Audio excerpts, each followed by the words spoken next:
All right, good evening, ladies and gentlemen. I'd like to welcome you to our latest iteration of Florida Talks at Home. I'm Keith Simmons. I'm the Communications Director at Florida Humanities. And tonight we are joined by Zach Zacharias, who's going to have a really fascinating talk for us on Florida forts. So as we're getting ready to get started, if you are new to this process, one of the things to keep in mind is that on the right side of your screen, if you're looking at it from a desktop or a laptop, you're going to see a chat pod down in the lower right-hand corner. Down here is where you can type if you're having any technical issues or if you have any questions. I'm going to keep track of questions as we're going through the presentation and then facilitate a Q&A with Zach at the very end. So certainly feel free to add any questions that you would like. So I'm just going to go through a quick introduction, and then I'm going to turn things over to Zach. So again, welcome to our Florida Talks at Home program. Normally, Florida Humanities works with cultural partners across the state to put on programs like this in person. But obviously, that can't happen right now. Our goal is to make this virtual series a regular event until we can begin convening in person once again. Next week's event will be on October 7th at 6 p.m. and will cover Spanish-American privates and privateers who tried to conquer Florida. You can register for this event on our Facebook page or by going to our website, floridahumanities.org. At the end of tonight's presentation, you will receive a short feedback survey in your email. We would greatly appreciate you taking a minute to fill it out. If you have any questions for the speaker, again, please type them down in the chat window in the bottom right, and we'll be happy to go through a Q&A at the end of the presentation. Your support is essential for helping to sustain these programs. If you enjoy tonight's program, we ask that you consider visiting floridahumanities.org/support to contribute to our organization. Once again, tonight we welcome Zach Zacharias. He is the Senior Curator of Education and History at the Museum of Arts and Sciences in Daytona Beach. Zach is a Florida native who has been with the museum for over 25 years. He works extensively with the museum's art collection, in particular the C.C. and Hyatt Brown collection of historic Florida landscapes dating back 1835 to 2000. Now, one of the fascinating things that I learned about Zach as we were talking earlier today is that he discovered the Daytona Mastodon back in the fall of 2011 in a drainage pond near the museum. And it's currently at the museum in its exhibit gallery for the giant ground sloth, which was recently completed in October of 2021. The last thing that I would like to mention before turning it over to Zach is that he recently published a book, Florida Forts on the Edge of Empire. And he also recently launched a book, or he launched a website rather, floridaforts.com, which will make available the link for that available later on. And so with that, I'm going to turn it over to Zach. All right. Thank you very much for having me back. Believe it or not, a few months ago, I did a talk on Florida on Fire, which was about these fires that happened in the Gilded Age or in the 19th century. And I'm really glad to be back with Florida Forts on the Edge of Empire. And I actually published a book. And tonight I'm launching it on this program. I hope that everybody can hear me. I know that some folks are saying that there's an echo or feedback. So I don't know, Keith, if that's an issue or not. But please keep chatting on the chat feature if it's continuing to echo. So I hope that everybody's hearing me nice and clearly. I am a native of Florida, believe it or not. I was born and raised in what some people call the southern part of New York, Miami, Florida. My family, my dad moved from South Chicago in the 1930s to Miami Beach. My mom, when she was 3 years old, from Cleveland, and they met down there. And that's how I was raised in Miami. I've lived all over the state. I lived in South Florida, obviously raised there. I lived in North Florida and then Central Florida for the last 26 years. I've been with the museum for 26 years, the Museum of Arts and Sciences in Daytona Beach, which is the largest general museum, by the way, in the Southeast United States. It's 145,000 square feet. And we had an exhibit that came in called Historical Florida Landscapes. The museum now owns the largest collection of Florida historical landscapes in the world and the most important. Many of the great landscape artists all came to Florida on vacation at some point in the 1860s, 70s, 80s, 90s, all the way up to about 2000. And they painted. And C.C. and Hyatt Brown collected about 2,800 paintings. And a lot of these, believe it or not, were these people would come in, or these painters would come in and see forts like the Castillo and Fort Matanzas. And I got inspired, and I realized, well, these forts, these monumental forts, were very popular for artists. So I started to put together a program on that. And I did my first program on Florida forts. And then people were coming up and saying, hey, do you have a book on this? You have a book on this? No, I never thought about it. And then 5, 6, 7 years later, I finally have a book on it. A lot of research. Of course, I got kids and other things gets in the way. So here's what's really amazing about Florida forts. Nobody really knows how many forts there are in Florida. There's an estimated to be around 400 of them. 200 of those are Seminole War forts alone. So it's really quite amazing. Some have they share the same name. Some have numbers. So it's really pretty crazy. In my book, Florida Forts, then I'll give you the website later. These are the four. It's like a travel guide, a little more extensive content though, of all the forts you can go and see. So there's about 13 chapters. There's a few little forts not in it, but we're not going to be able to cover all of those tonight. And what we're going to do is we're going to do a geographical tour. We're going to start up in Jacksonville. We're not going to go in chronological order. We're just going to start in Jacksonville. Like we're tourists, we'll go down 95, and they'll come up the other side of the state up on 75 and head over to the Panhandle and see these forts that you can actually go and see as a tourist. I will tell you this, it's very important to check websites right now because a lot of them, maybe in the last few days, that status has changed because the phases have changed, but they were not open. So a lot of them are still closed, but hopefully that's going to change here soon. So let's go ahead and get started with my first fort that I want to talk about, which is called Fort Clinch. And some of these you may have been to. Fort Clinch is really a beautiful fort. And I want to tell you another thing that's really important. All these forts are in amazing places. The vistas and panoramas are just beautiful state parks or national parks. And they're just gorgeous places to go and see nature and to see a part of Florida that is undeveloped. Fort Clinch is now Fort Clinch State Park. It's one of the earliest parks. And it developed around this pristine, never saw any action fort called Fort Clinch. It's on Amelia Island, just outside of Fernandina Beach, and it's on the mouth of the St. Mary's River. So if you go over the river, you're into Georgia. It's the Cumberland Sound, and this fort was built to protect the Cumberland Sound. Now, why did they build all these brick forts in the first place? This fort's was called a third system of forts. One was wooden forts. That's the first system here in America. And then second was kind of like a combination of wood and earth mounds. And then the third system of fort is all masonry structures, all brick, basically. And that's what's called a third system of fort. And it's a result, this fort is a result of the war, the War of 1812. Because the British came in and seized all the ports, defeated all the forts, except for one in Baltimore, Fort McHenry. They could not defeat that fort. And through the night, there was a terrible storm, fog, rain. What banner would wave the next morning, as Francis Scott Key stated? What is the banner? What's going to be the status of Fort McHenry? Is it going to be taken? Well, it's an all masonry structure. And as the morning fog had lifted, Francis Scott Key saw the American flag waving over Fort McHenry. And it set off the idea that they needed to upgrade the coastal fortifications so that Washington, D.C. and other coastal towns wouldn't be overrun by the world's strongest navy, which was the British Navy.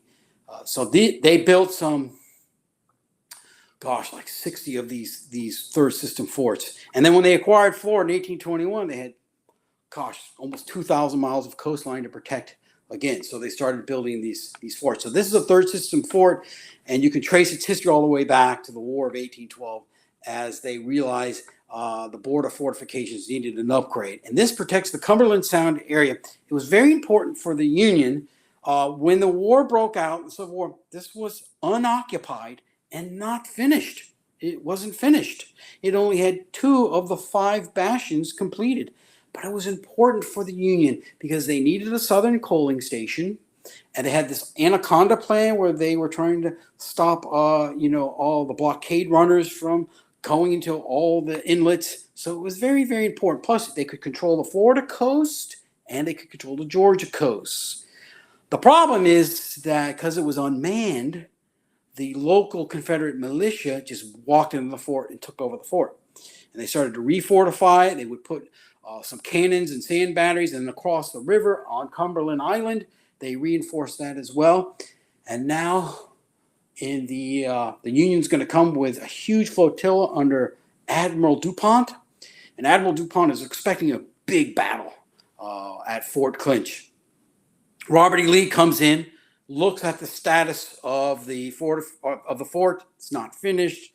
2 bastions, doesn't look good. He orders an evacuation. So the battle never came. That's why this is the best preserved Civil War fort in America. 28 gunboats offshore. And then an escaped slave had come out onto the beach, and he had waved a white flag to the Union and said they have left. They all got on that train that ran to Fernandina Beach, the Florida Southern Railroad that had been developed by David Yulee. So this fort is really also kind of unique because there's so much unique history in Florida. Think about this. They had, this is the largest site, the largest American amphibious assault in American history was right here in Florida up until the Spanish-American War in 1898. This was the largest amphibious assault. Really pretty crazy. So when the Union takes over the fort, they finish off the fort, build the remaining bastions, and they complete the fort. And they hold it for the rest of the war. What's really interesting about this fort, because it's important, even though shots were never fired in anger, there was no big battle, it's an important fort because the Union occupies it, but they don't occupy Jacksonville. They invade Jacksonville 4 times. But if you're a slave and you live on the St. Johns River, all these plantations up and down the St. Johns River, if you can wave down a Union patrol boat, or you can get onto some type of small sailing craft or boat, and you can make your way to Fort Clinch, you would be freed. And so, as Dr. Schaefer had said, that freedom was as close as the St. Johns River for a lot of the slaves in Northeast Florida. If they could get to Fort Clinch, they would be free. And many of the men would come back into the African-American regiments and then volunteer and fight. So it was really an important fort. So let me just show you. Here's the Cumberland Sound, the St. Mary's River, and I have my pointer. I hope you can see my pointer here, but you'll see in this one little box here, that's Georgia, and then you'll see these little white buildings up here. These are hangars. That is the Kings Bay nuclear submarine base. So what I find amazing when I go here, I see old technology and the newest of high tech in the world has ever seen right here. I mean, here's a place that could destroy the world, and then you have this old Civil War fort here, and it's really quite amazing. So sometimes if you're lucky enough to be at the fort, you might see a submarine going by. It's quite an amazing sight. All troops left in 1869. One of the things that these forts have in common is that the United States doesn't know when there's no war. They're usually put on caretaker status, like one person, or they're made into a federal prison. So this was not ever made into a prison, but it was put on caretaker status. It went through a lot of different private hands. It was reoccupied during the Spanish-American War in 1898. That was the battle for Cuban independence. And in 1935, after passing through private hands, it became a state park. But it was reactivated for World War II as a lookout. It has the original cannons. There's not a lot of lengthy text. You're not forced to read a bunch of panels or take tours, but on certain weekends, there are some great reenactors as well. So when I was there, I was down below, and there's all this chaos, and there's these horns going off, and I ran up to the top gun deck, and one of these nuclear submarines was coming by. On each side of the nuclear submarine was being escorted by U.S. Coast Guard ships. It was really Wow, I'd never seen one before. It was really amazing. It was just passed right by this old brick Civil War fort. There was a lady standing not too far from me, and she was crying. And I went over and I asked her, I said, are you okay? And she says, my husband's been on that ship for 25 years, and this is his last voyage, and I just wanted to see him go out to sea for the last time. We're going to move down the coast a little bit to now the St. Johns River. 5 miles up the St. Johns River is one of the older fortifications. This is the French attempt to settle the southeast United States. So they tried to settle the southeast United States. I don't know if you know this or not, but the Pope gave away, he represented God, and he had this edict where he gave away a lot of the lands in the New World, and most of it went to Spain. Some of it to Portugal, like, Brazil and stuff like that. But Florida, La Florida, went from the Dry Tortugas all the way up to Nova Scotia. But the French are going to come in, and they are Protestants. They're Huguenots or Huguenots. And they are going to break this edict and try to settle on Spanish territory. And so this is a fort you can go and see. It's called Fort Carolina or Fort Charles, named after the King of France, Charles IX. It is a replica fort, though. It is not the original fort. They don't even know where the original fort is. They believe it's actually could be lying in the St. Johns River. As you know, rivers move around. So they built it on a high bluff. And so these Huguenots came for a variety of reasons. This was really a settlement, not so much a colony. Persecuted. They came here for religious freedom, but ulterior motive. There was a lot of soldiers with him to prey on Spanish shipping, because remember, the Spain is bringing lots of treasure up the Gulf Stream, up the coast of Florida. So maybe there's some opportunities there. So it's led by René de Laudonnière, by 200 settlers. And here's the problem. And you see this a lot of times with early settlements in America. They bring the wrong type of colonists. Instead of bringing carpenters and blacksmiths and people who know a lot about farming, they bring, like gentleman farmers and people who really don't have the skills to build a settlement or colony from the ground up. In addition, when these Huguenots get here, the men come down with a fever, a very common fever at this time in history. Well, now, what type of fever is this? Could it be yellow fever? Could it be malaria? No, it's gold fever. They get gold fever and decide that they're going to scour the countryside looking for gold. Instead of developing their economy and their settlement and planting, they're out scouring the countryside in Georgia, South Carolina, looking for gold. Of course, there was no gold to be found. And then at that point, they're beset by hunger and disease and mosquitoes and have to rely on the local Timucuan Indians for food. Matter of fact, they're going to have to hold hostage one of the local chiefs to get food. And then they end up having a battle. So they're battling the native Timucuans, the heat, the mosquitoes. So this is in 1564. And then, so this is the kicker here. I mean, think about this. Some of these soldiers, they're like, they've had enough of this. And they commandeer some of the French ships and they go on the account. What does the account mean? They're going to be pirates. But they get found out by the Spanish. And now the Spanish are alerted to the presence of heretics in Florida, in La Florida. And this is a no-no. And so they're going to need to be dispatched. So this colony is going to get obliterated by the Spanish the last 1 year by one of the most famous conquistadors in Florida's history, and that is Pedro Menendez. And he was quite the religious zealot, and he's going to come to Florida to get rid of the French presence in Florida.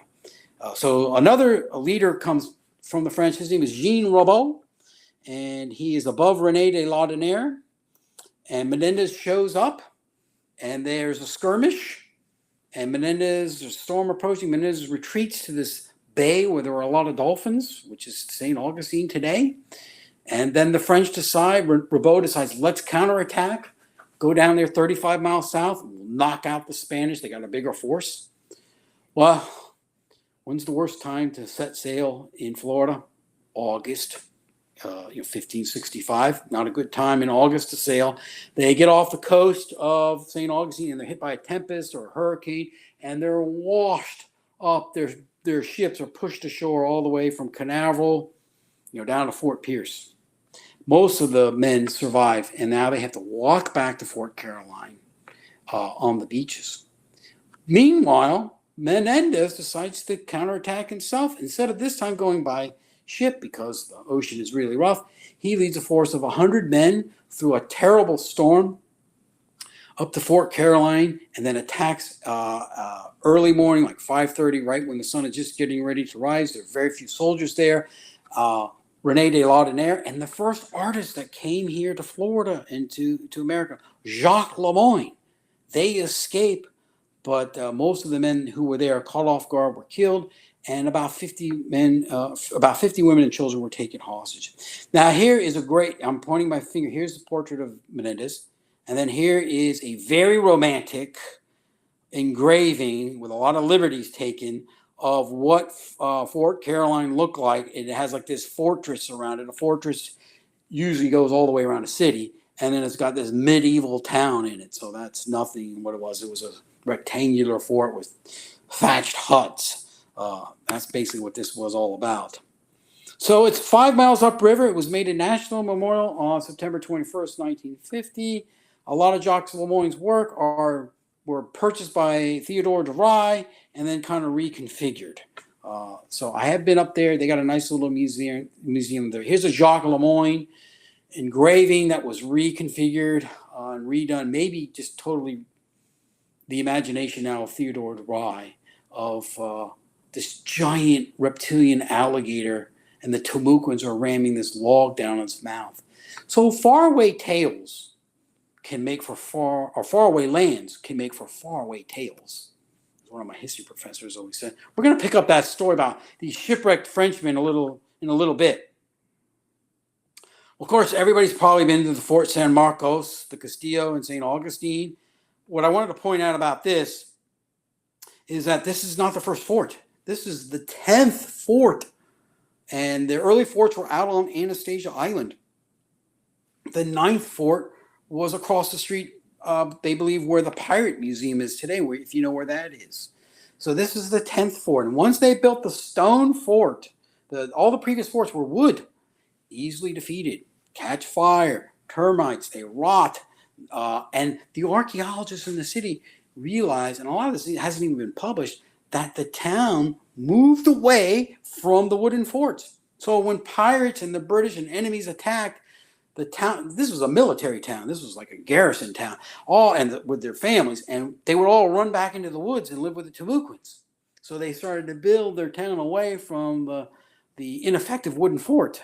But once the stone fort was built, the town and buildings started to migrate towards the stone fort, and you could run in the fort. So when the town came under siege, 1,500 people would be held up in that fort for weeks on end while siege warfare was going on outside, built of coquina. You've probably heard of this. It was built after a pirate attack. Robert Searles, his alias was John Davies, and he was an English pirate, and he did something really amazing as a pirate. He captured the flower ship that was headed to St. Augustine. St. Augustine was never self-sufficient. It had to rely on the crown or the native Indian population for support. So anyway, the flower ship is coming, and John Searles captures the flower ship, but he makes the crew act as if nothing is wrong, and he has pirates down below. They pull up to the harbor. They fire the warning shots. The harbor pilot comes out. They capture him. He gives the warning shots. Everybody goes to bed. At midnight, these pirates burst out and ransack the town. They kill almost half the population. And anybody who was of pure non-Spanish blood was taken off and sold into slavery. But they didn't destroy the town. There was a wooden fort there, and they ran off with all types of tools and whatever they could steal. But when they were seen taking soundings, which means they wanted to know what the depth is so that they could come back for another attack. It took 6 months for the crown to find out. They stole all the sails, so that nobody could sail to, and go and get help. and get relief because all the sails were stolen and all the rigging was stolen. This wasn't the first pirate attack. There's been a lot. Francis Drake attacked the town, in 1583, and he destroyed the entire town. He had a horrible temper. His second in command was shot by a sniper and killed, so he destroyed the whole town and stole everything. They thought he was the worst pirate that ever lived, Sir Francis Drake. He was knighted. But Robert Sills is the reason why they built the stone fortification. And it took 23 years to build that. They used Indian and African slave labor to do that. My point is that once this was built, the town was never really successfully ever taken again. People tried. And that first one comes from James Moore, the governor of South Carolina. The governor of the colony of South Carolina put together this force during one of these European wars that started over in Europe and came over to the North American colonies. And he comes down with a lot of ships and a land force, and they destroy all the missions. But the problem is that when you have the siege warfare against this particular fort, and even within 100 yards, they got James Moore. The cannons, they fire the cannonballs, they bounce off, or they sink in. So this unique coquina, a sedimentary rock, not found that many places in the world, was the perfect defense for the type of weapons that were being used at the time. 1740, General Oglethorpe, the founder of Georgia and Savannah, Frederica, St. Simon's Island, same deal. He comes down, siege warfare, and they cannot take the city, and it was saved. That was the War of Jenkins' year. So then the British take over from 1763 to 1783. They trade Havana for Florida, and they make some improvements to the fort. Then the Revolutionary War ends, and then Spain gets what we call the Second Spanish period, and they take back the fort again, and they are in control of Florida, but they're a greatly weakened power. Well, eventually the United States takes over, and we rename the fort Fort Marion after Francis Marion, who was a Revolutionary War hero. And guess what we do? We turn it into a federal prison, and Chief Osceola is kept there. A lot of Apaches from Geronimo's tribe is also kept there. And then it's put eventually on caretaker status with one person there during the Civil War. So quite amazing. This is really interesting. When the Civil War came, Henry Douglas, Sergeant Henry Douglas, he was the caretaker. Well, the Civil War breaks out. The St. Augustine Blues, which was the local militia, they come up to the fort and say, "We want the fort." And Sergeant Henry Douglas say, "No, I'm not going to give you the fort." And they look around like, what? Look at us. We are a strong force here of lots of men. You are one. I'm not going to give you the fort. But I will give you the fort if you write me a receipt. So the Confederates wrote a receipt, and he handed over the fort. The Confederates took all the cannons and sent them up into other places of battle. And that receipt is still in the Army archives today, and you can see it. I believe it's online, if I remember. So that's how the Confederates took over Fort Marion. And then remember that flotilla with Admiral DuPont that took Fort Clinch? Well, guess where they were headed after that? Fort Marion. And then, of course, it changed hands without a shot again. St. Augustine was a notorious Confederate stronghold, by the way. Geronimo was headed there. But they took his family and other members, some 200 of them are basically there, and then he was sent to Pensacola and Fort Pickens. The last military use of, and this fort in itself could be an hour talk. Some of these forts we could talk an hour on. But this was the last operational use was 1898, Spanish-American War. That's where they kept the deserters there who didn't want to fight. And then that marked the last function. And in 1900, taken off duty, 1942, they returned the name back to the Castillo San Marcos. But there's the Geronimo's members of his band, but he's not there. And he saw that as a broken promise. The museum's got a lot of great paintings of St. Augustine. We have over 660 significant historical landscapes of St. Augustine. Not all on display at one time. Remember that big collection of almost 3,000 we have? This is Frank Henry Shapley, and he did this great kind of topographical painting. You can see the Castillo in the back. It's oil on board. It's about 1889, I believe. And he was an artist in residence at the Ponce de Leon Hotel. He was handpicked by Henry Flagler to come down and be an artist at the hotel and sell these small oil paintings to the wealthy tourists, and they could take back to them on the train. And this is one of them.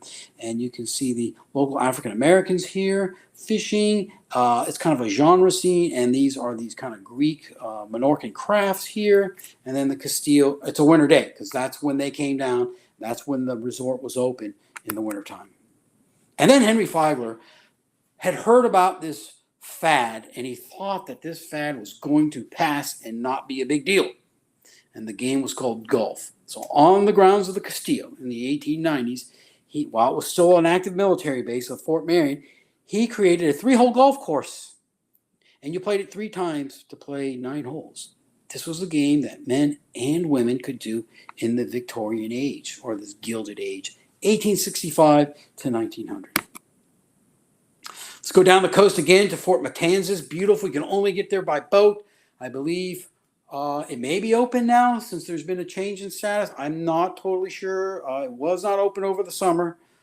This is where Menendez, before this fort is built, this is where Menendez is going to catch up with these Frenchmen who are walking up the beach. So a lot of these different Timucuan tribes were trying to play one European power off of another, and they were providing intelligence. And one Timucuan individual provided intelligence to Pedro Menendez that there were these white men walking up the beaches, and they were headed north. So he cut them. He found 2 groups, including Rabot, the leader, and he massacred them behind the dunes because they were heretics, Protestants, not Catholics, at the Matanzas Inlet. Ferried them over the inlet and basically cut all their heads off. That's why it's called slaughter, which is Matanzas. So it's kind of a really brutal place. 500 soldiers he had. Now, Menendez may have done this because if he could do it in the name of God, then it would justify it, because he didn't have nearly as large a force. He would have to feed all these prisoners, have to give them water and shelter, and they could easily overwhelm his force. So if he slaughtered in the name of heretics, then to him, he probably could reconcile it. The 3rd group went south. They didn't trust Menendez, and eventually they were captured, sent to the El Morro Castle in Havana. My wife worked as a professional archaeologist. The island that the Matanzas Forte, as they call it, sits on an island that has the most awesome name, a name that is synonymous with Florida, Rattlesnake Island. So that's Rattlesnake Island. It's free. I've taken school groups out there, adult groups. As I said, my wife worked as a professional archaeologist out there for 3 months. She dug in the privy. It's made of coquina. It started out as a wooden watch tower. So Menendez said, God will tell me what to do. I come here to kill you not as Frenchmen, but I come here to kill you because you are heretics. That's one of those famous quotes from him. Rabot, the leader, was executed. His head was cut off, put on a pike, marched back triumphantly to St. Augustine. All but 1,600 were found, and 234 slaughtered at the Inlet of Slaughters, Matanzas. There's a nice little thing of, the little watchtower. And then Oglethorpe came back and but was repelled. If you never thought Calvin Coolidge ever did anything great, he did name the Fort Matanzas and the Castillo de San Marcos as basically national monuments. So it was very popular for these Victorians who were down there on vacation to take an excursion out to see these ruins. By the way, if you were in the Spanish militia, you had to be 13 years old. You were on a rotation there for 6 weeks at the watchtower. It protected the back door to St. Augustine, the Matanzas River, so pirates and enemies couldn't go up there and sneak attack St. Augustine. And you had to have 4 teeth, so you could pull the powder keg. Fort Christmas, we'll move a little bit further down. Now, this is a Seminole War fort, so as we go down I-95, the next one that you could go to is Fort Christmas. And this is a replica fort off of State Road 50 in the little town of Christmas, and it was built on Christmas Day. It's why it's called Fort Christmas. It was built by a General Abraham Eustis. If you've heard of Eustis, Florida, that's the man. And they built this. The way that they did it is the Seminole Force. The reason why you have 200 of them, roughly, is that they were 20 miles apart. And they were supply depots. So if you got lost from your detachment or your regiment, you would only be a 1 day's walk to safety. And then, of course, think about put your history imagination hat on and think about trying to move military troops in the 1830s through Florida. Think about the logistics of that. Not today. Don't think of Florida today. You got to really think hard. Wow, that's pretty crazy. So that's why they had all of these forts. They had to build 20 bridges, 7 causeways, 50 wagons carrying 20,000 rations. The original fort's about a mile away, and then 6 weeks later, they abandoned it because the Seminoles were always on the move, guerrilla warfare, and they had moved down to the Fort Pierce area. So General Jessup came in and said, we're moving out. 6 weeks later, the fort's basically abandoned. They had left 80 soldiers there out of like some 2,000 that were in pursuit of the Seminoles. 1976, they came in, the Army Corps of Engineers, and built a replica. It's a nice, last time I went there wasn't open, but it might be now. And it's a really a nice day if you live near the area, or if you're driving up, it's not far from I-95. So if you're driving up, there's a lot of other like pioneer homes there as well. So yeah, it was a force of 2,000, basically a supply depot. So this is Fort Jefferson. I always dreamt to go to Fort Jefferson. My dad, growing up in South Miami, he always told me about Fort Jefferson. It was great shark fishing, and I always heard stories about Fort Jefferson. So I'd always wanted to go there my whole life. So with my kids, I have 2 kids. They're in college now. But when I just started researching the book, I said someday for the book, we're going to have to go down to Fort Jefferson because I got to get to every fort. You actually can get to Fort Zachary Taylor would be the next one. But Fort Jefferson is the one we're going to talk about because it's really interesting. And it is the second least visited national park in the United States. The first is in Alaska. And I think you have to scale like an ice cliff to get to it. Only 300 people a day are allowed here. And you take this ship called the Yankee Freedom. Its nickname is the Vomit Comet. And it's 70 miles due west of Key West. Not south. That would practically put you in Havana. So it's due west. And when we went out there, it's a fairly large ship. And when we were headed out there, it's kind of an interesting story because when we're going to go down to the Keys in August, I always take vacations in August because of my kids. And I run a big summer camp at the museum. So I got to take vacation in August. And it's always hot. So I don't recommend going to any of these in August. But when we went down to the Keys, we didn't have the money. It's kind of expensive.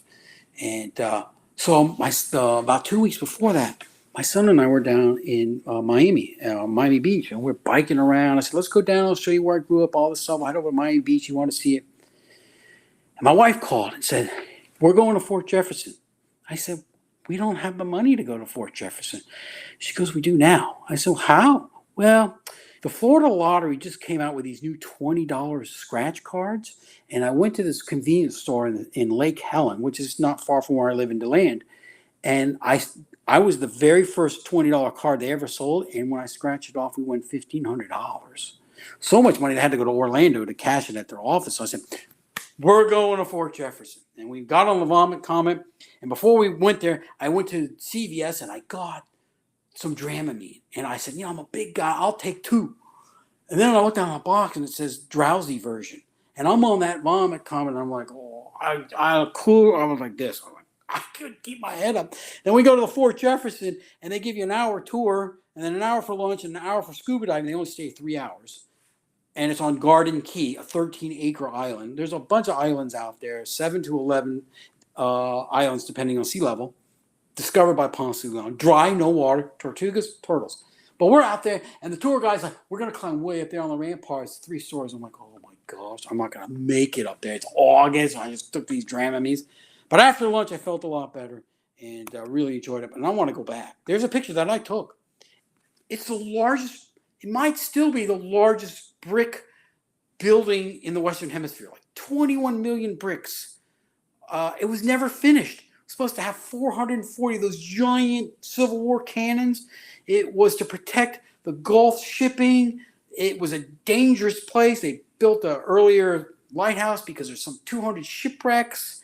Very dangerous to sail around Florida. But this huge platform starts to arise out of the ocean, out of the middle of nowhere. It was amazing. And I highly recommend it if you can ever go and do it. It's worth going down to see. It's something you'll never forget. So on Garden Key, this was the largest of the third system of forts. Never finished. Everything had to be brought in. Water, bricks, everything. And it was in Union hands the whole time. And guess what? Don't know what to do with it. It was never shot in anger. Federal prison. So it was turned into a federal prison. To protect shipping coming out of, there is a book written on this fort, a pretty extensive, detailed book on this fort, just this fort. You see that moat? I'm going to tell you a funny story because I really like social history, and I try to find some funny things, especially when it comes to forts. Hard to find funny things when it comes to forts, but this is a funny story. So Dr. Holder, who was the surgeon there, stationed there. Now imagine being stuck on this fortress, this prison, on a 13-acre island out in the middle of the Caribbean in the Gulf. Stir crazy. Well, I think that Dr. Holder basically entered the Twilight Zone, and he captured a man-eating shark, fairly large shark, and he got it into that moat, and they didn't feed it for several days. So on one Sunday, this one prisoner was a pretty popular guy, kind of a goofy guy. His name was Fat Charlie. And Fat Charlie, the idea was to find the fattest cat that they could find. And on Sunday, everybody got up onto the top of the gun deck there, and they waited for that shark to come by, and Fat Charlie's up there with this cat, and it's feeding time. It's going to be a spectacle. And that shark comes right near him, and he launches this poor old fat cat down into the moat right in front of that shark. And that shark was terrified and swam the other way. And then the cat swam over and got out, shook itself, and used one of its 9 lives that day. And so everybody booed and hissed and wanted their money back. So that was kind of an interesting little story there. 30 years to construct, never finished, 45-foot walls, 8 feet thick, 37 magazines. Really, really amazing. The peak population was over 2,000. One of the famous, well, not Franklin Delano Roosevelt made it a national monument in 1935. It was also the last stop for the battleship Maine on its way to Havana Harbor. It did refueling there with the coal and then was never seen again. And then it held 4 of the conspirators of Lincoln's assassination. And you may know that it was Dr. Samuel Mudd who was there. Now, he got in trouble for trying to escape, and they actually put a ball and chain on him. And then I believe it was Dr. Holder, or may have been a different doctor. There was a yellow fever outbreak. The original doctor died, and he stepped in and helped out with lots of the patients. And then President Andrew Johnson, they pardoned him in 1869. Hemingway spent a lot of time out there. He was a great outdoorsman, loved fishing for sharks. Tortugas was famous for shark fishing. He took many trips there. The museum has a very famous watercolor. He's here in the back with the pipe. It's very theatrical. They're shooting a poor old shark with a blunderbuss. You can see this piece on display. This one's in my book. This is Emile Groupé. It's an impressionistic painting, and with impressionistic painting, you can create the flow of air and wind, and that's one of the great things. You see the beautiful cabin cruiser parked there, and he paints just a portion of the fort, not the entire fort. This is now we're going to go up the west coast. Fort Dade. Fort Dade, a modern fort, 1898. Part of the Endicott period. Endicott period is when they need to upgrade all the fortifications because European powers are upgrading their armaments. They now have cannons that can shoot 8 miles. That's what this is. This is a fort and a ghost town in a military city of 300 people. Never saw any action. It was never completed. And it had these cannons that lifted up, fired, and then they came back down. It's at the mouth of Tampa Bay on Egmont Key. And if you look over, you'll see the Skyline Bridge. So you couldn't get into the Tampa Bay without passing this fort. On the picture over here, this was a military city, had about 70 buildings. You can walk through the ghost town, walk through the ruin. You only get there by boat. You go to Fort DeSoto State Park, take the park ranger's boat over. It's like a giant pontoon boat. No water there, no food, no bathrooms. You got to take everything with you, but it's awesome. And then you can walk through the city streets and see the ruins of the gymnasium. They had tennis courts and bowling alleys. Here is amazing cannons that raised up there called Crozier Cannons. Here's Main Street. I took this picture. Went in August. Not a good time to go. Main Street. You can walk down this street and other streets and see the ruins of Fort Dade. It was wiped out in a hurricane in 1925 called the Tarpon Springs Hurricane. It looks like something out of a crazy horror movie. Fort Dade, really amazing. There's a sister city. I got two more to do here. There's a sister fort to the Castillo de San Marcos in St. Augustine, and it's called Fort San Marcos de Apalache, 19 miles south of Tallahassee. And this was a edge of empire because there was all types of intrigue happened here. It was a wooden fort originally. It was a wooden fort, and then pirates came. They painted it lime to look like stone. They destroyed it. They built another wooden fort. The Spanish did it was on the confluence of the St. Marks and Wakulla River. The spit of land. It was triangular. They built another fort. Hurricane comes and wipes it out. It's to protect the interior where the Apalache tribe lives. So that's like a food basket for St.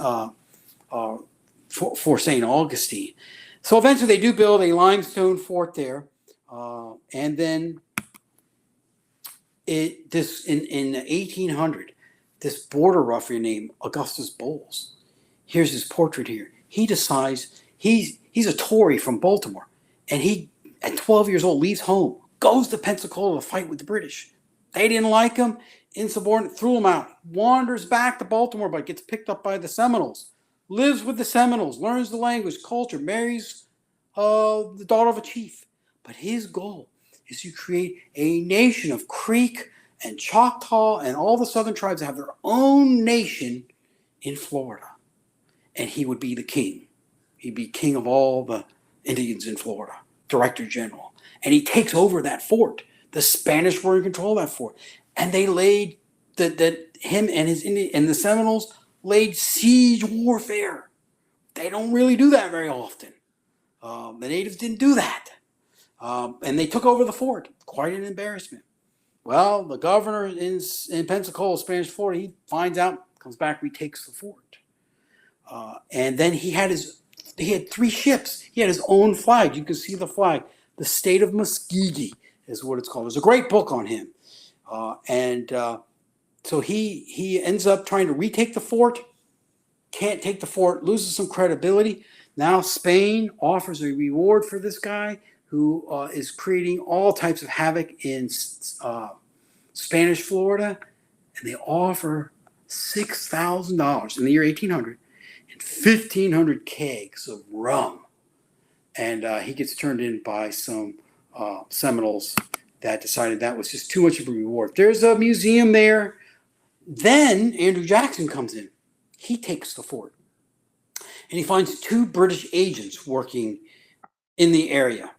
And Robert Ambrister and Alexander Arbuthnot, stirring up trouble with the Seminoles, giving them guns, as he said.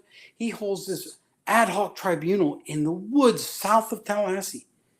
And then the tribunal says, oh, they're not guilty. He overrules the tribunal, says, no, they're guilty.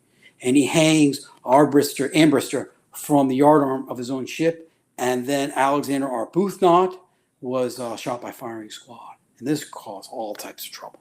Then it's taken over by the Confederacy, this fort. It's redone into a Marine hospital and fort.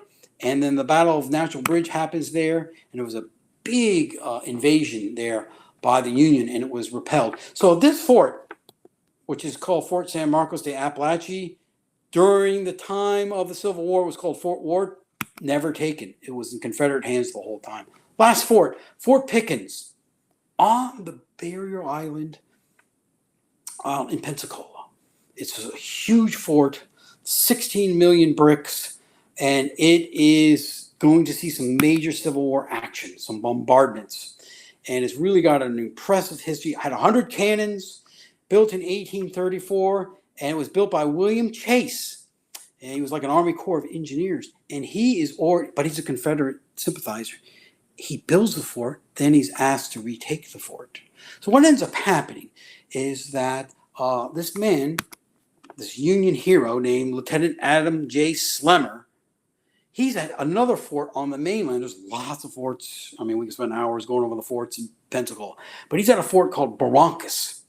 It's a brick fort, third system fort. So is Pickens. And some people believe, or some historians believe, and they're pretty adamant about this, that first shots of the Civil War happened in Pensacola and not at Sumter. So he was held up with a small contingent of soldiers, about 80 of them, Union soldiers, at Fort Barrancas. Some militia showed up, Confederate militia showed up before the war had actually started. Shots fired, skirmish. He decides this is not a good place to be, Fort Barrancas. I got to go out to the barrier island where Fort Pickens is. It's abandoned, and I can fortify out there. It's out on the barrier island. It protects the entrance to the Deepwater Harbor. And so he goes out there. And then the Confederates move in and take over Pensacola. So now Fort Pickens is facing 8,000 Confederate troops hunkered down at Fort Barrancas, Fort McRae, the Naval Yard, other battle emplacements as well. This picture that you see is from Harper's Weekly. And it's one of the few pictures ever done by a female for Harper's Weekly. Harper's Weekly was the most famous newspaper in America. It brought the Civil War into people's homes. They had a new way of doing it. They would take the engraving, the woodblock engraving, had like 20 engravers, cut it up into 2-inch blocks. So Mrs. What was her name? Let me get her name real quick. Gilman, Mrs. Lieutenant Gilman. We don't know much about her. She draws up the engraving, gets sent on a schooner back to Harper's Weekly, New York. They reinterpret it on the wood block. They cut it up into 2-inch blocks. It's engraved in one day because you can engrave that little block in one day, and it's re-glued back together. They roll off 100,000, 200,000 copies. But the artwork is beautiful. It's on display at the museum. And look at the sunlight shining down on the American flag and on the American fortification. And when you blow this up, you can see the Loon Sentinel here, and then the clouds of war and the sea of war, and then here's the Confederate positions. I am going to talk real quick about, let me see what I have here real quick next. The bombardment that happened on November, the last thing I talk about, November 22nd and 23rd, 1861. There was a skirmish just east of Fort Pickens, and now Fort Pickens has been by Abraham Lincoln, has reinforced the area. Now you have like 2,000 Union facing 8,000. General Braxton Bragg on the mainland. There's a standoff, but there's a lot of Union ships. But there's this skirmish that happens east of the fort where Confederates had come onto the barrier island and had surprised an encampment of Union soldiers. Well, Harvey Brown, the commandant now of Fort Pickens, decides he's going to show them a little firepower. And on November 22nd, 23rd, he launches from the ships and from Fort Pickens 5,000 rounds. Obliterates Fort McRae because now they have rifled cannon. It's got a pointy shell, spins when it comes out. But Barrancas had been reinforced with lots of sand, so it saved them. And for 2 days, this shelling went on. What's remarkable, I don't know why I find it so remarkable, but I do. The next day, they said tens of thousands of fish floated up in Pensacola Bay that were killed from the percussions of those massive cannons. So these forts become they get obsolete very quickly.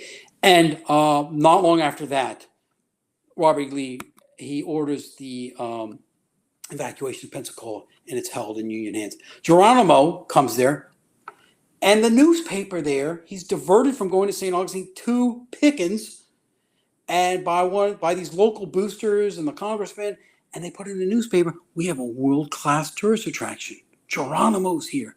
And people are coming from all over, getting on boats. They have to go and buy tickets at the naval base, and they go over there, and he's a prisoner. It's a federal prison down there. They look at him like, there's Geronimo. He's pulling weeds, stacking cannonballs. And they're like, oh my gosh, there he is. He was so famous. On the train coming from the west, thousands of people would stop off at the railroad depots just to get a look at him. He didn't speak any English. He spoke his native tongue and he spoke Spanish. People came from all over. Even the Vanderbilts came down on their yacht, purchased tickets to go look at Vanderbilt. Well, eventually, he complained that this is another broken promise. You said you wouldn't split us up. And eventually, there was some disease starting to break out at the Castillo or at Fort Marion, and they reunited them and then moved them on. I hope you enjoyed the presentation tonight. Let me show you this real quick.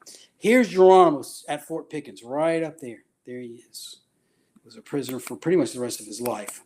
Let me show you my book, On the Edge of Empire, Florida Forts. Just about 13 chapters. It's a nice little read, about 130 pages. Really easy website, floridaforts.com. You can't get any easier than that. Thanks for having me back to speak, and I hope you enjoyed this kind of whirlwind tour around some of the forts that you can go and visit. There's more forts in the book. Thank you very much. Question? Thank you again, Zach, for your presentation. And I think we're still going to have a little bit of an echo. So to try to navigate it, if you could mute your microphone as I'm asking you a question, and then I'll turn around and do it the same in response. Hopefully that'll be a way to neutralize some of the echo. So one of the first questions I want to ask you that was mentioned a little bit towards the end of your presentation is, what was sort of the catalyst for choosing these particular forts to focus on for your conversation?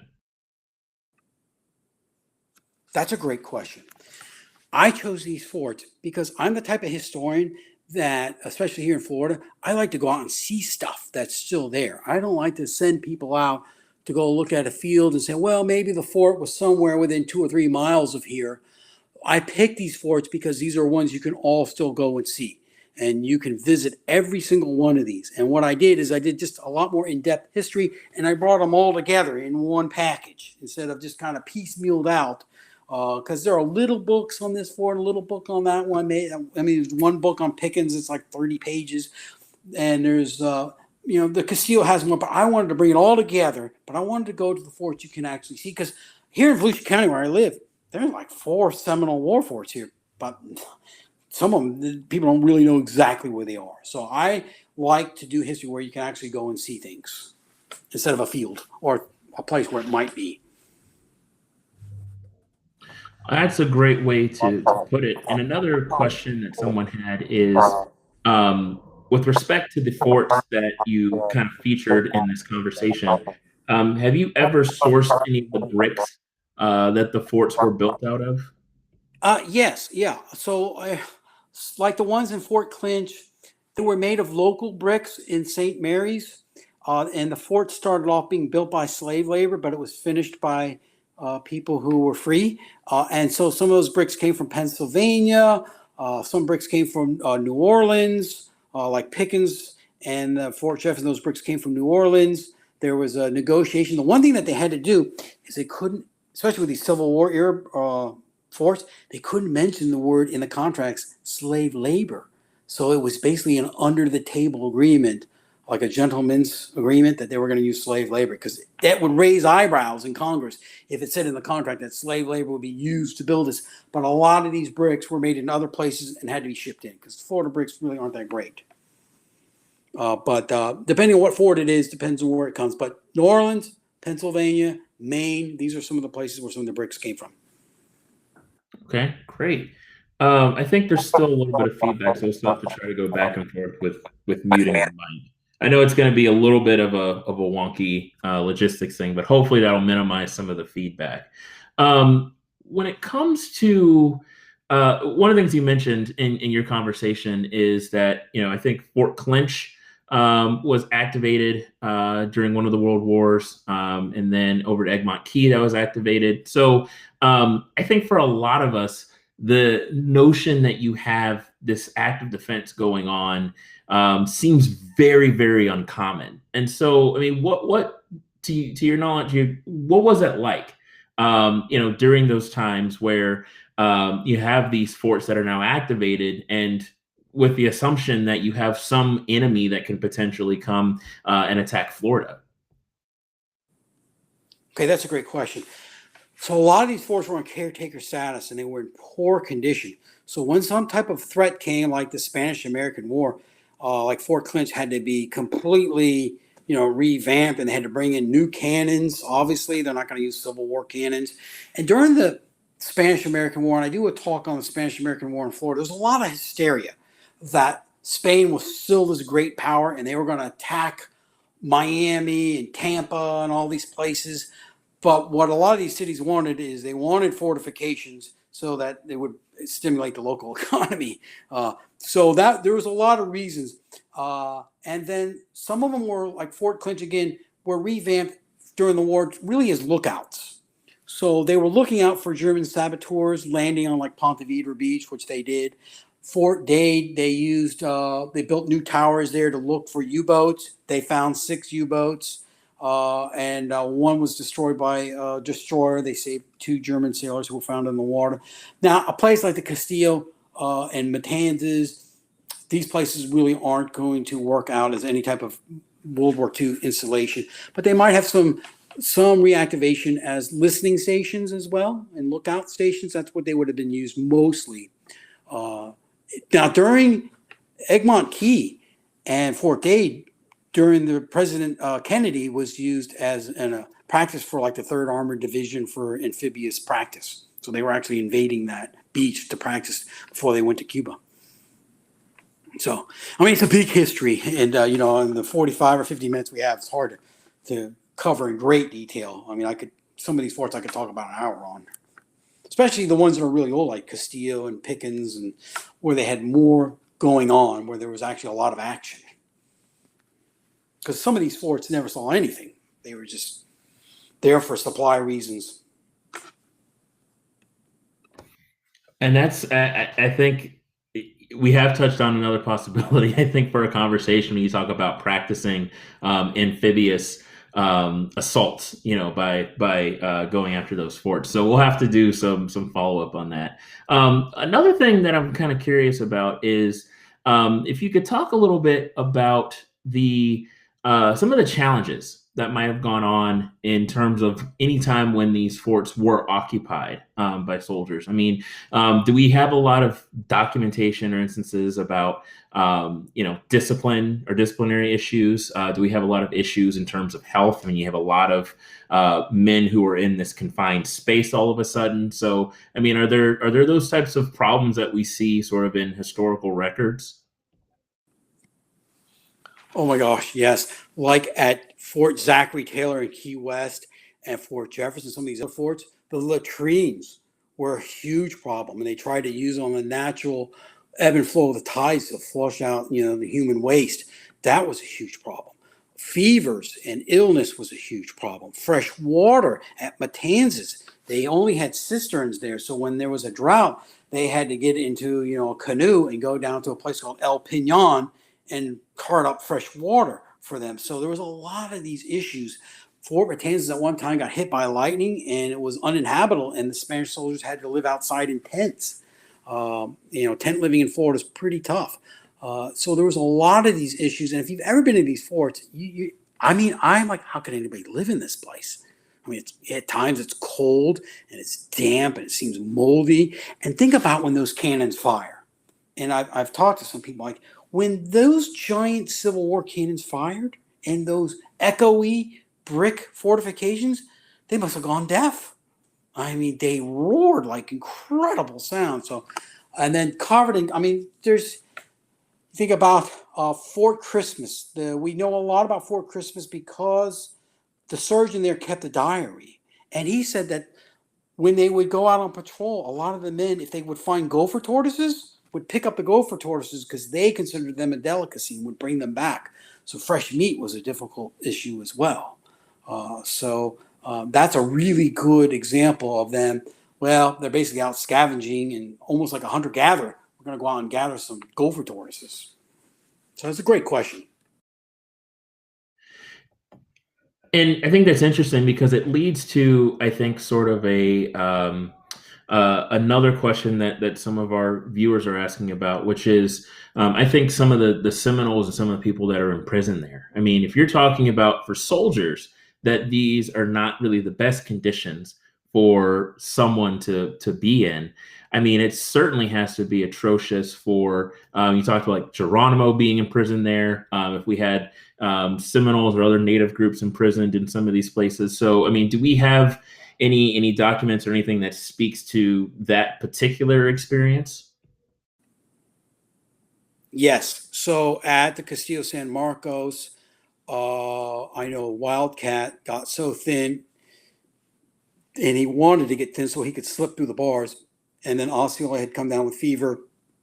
The Apaches were coming down with illnesses, and it's one of the reasons why they wanted to move them out and reunite them and move them to someplace else that was safe. Because, they still didn't, in 1898, in that Gilded Age, they thought that TB was an inherited disease, that you had weak lungs. They didn't realize it was a communicable disease.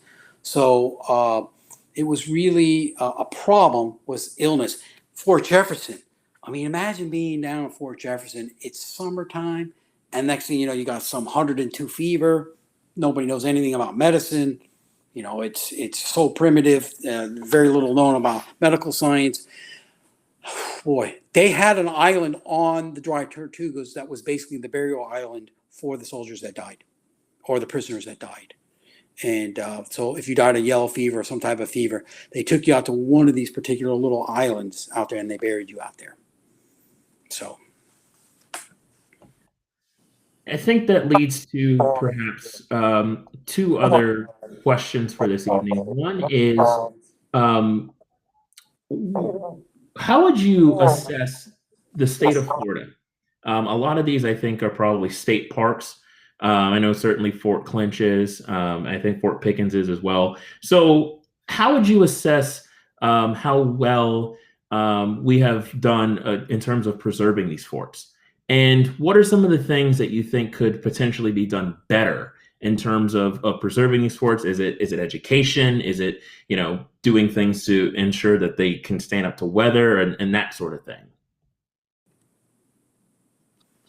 okay, that's a great question. When we were down at the Dry Tortugas, uh, there was a lot of issues with the fort starting to have serious issues of falling apart. And unfortunately, I mean, this is John McCain wanted to close the fort. He didn't want to give any more funding to Dry Tortugas. He's like, there's only 300 people out there a day going out there. What's the point of having it? We should close it. Once you abandon these places like that, then they basically are being bulldozed by neglect. And now I'm on the Historic Preservation Board here in Volusia County, and we go over this all the time. When buildings, we have this grand hotel here in downtown DeLand called the Putnam, and it's been abandoned for years. And guess what? It's being bulldozed by time. And so that's what will happen. So you have to keep the funding up because Florida is a very rough environment. You ever see what Florida does to plastic? See what it does to your skin? See what it does to your cars and rubber? I mean, it is a really tough environment. And it's tough on these bricks and all the cement and things that hold these forts together. So you have to have some amount of funding to make sure that they are constantly preserved. And of course, Jefferson is not that well preserved. I mean, when we pulled up, I'm like, golly, what's happening to this place? And there were places that looked like hundreds and hundreds of bricks had collapsed into the moat. And I asked about that. I'm like, well, we don't have the funding to fix it.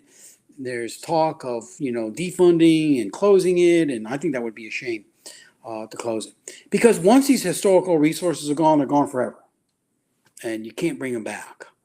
And but a lot of them have support groups as well. So there are friends of like Fort Dade or Egmont Key. There are friends of Fort Christmas, and they help out with funding as well. So that's really a good thing. So that's kind of a positive thing is that, when there's no funds, usually you can bet on people's generosity to come through and to try to help out. So, and there's a lot of like Fort Clinch has got a great reenactment program there. Great reenactment program. Not all of them do. I mean, obviously Fort Jefferson's not because you can't get there. But Fort Clinch has probably got, and the Castillo has some of the best reenactment programs there. So they got great education there. And I think there's one other question that I would like to ask you sort of in closing tonight. We were speaking earlier about the fact that you've been a museum professional for a number of years at the Museum of Arts and Sciences. And I wonder, as you know, especially we're struggling with COVID right now and just a lot of other challenges. And so what are some of the things that people might be able to do to support their local museums? And why do you feel like that support really matters in a time like this? It's a great question. So there are some estimates that 30 to 40% of the museums across the nation will close. What will happen to those objects? A lot of these places have very valuable objects. Will they be put back on people's mantles or sold off, taken to auction, not held in the public trust?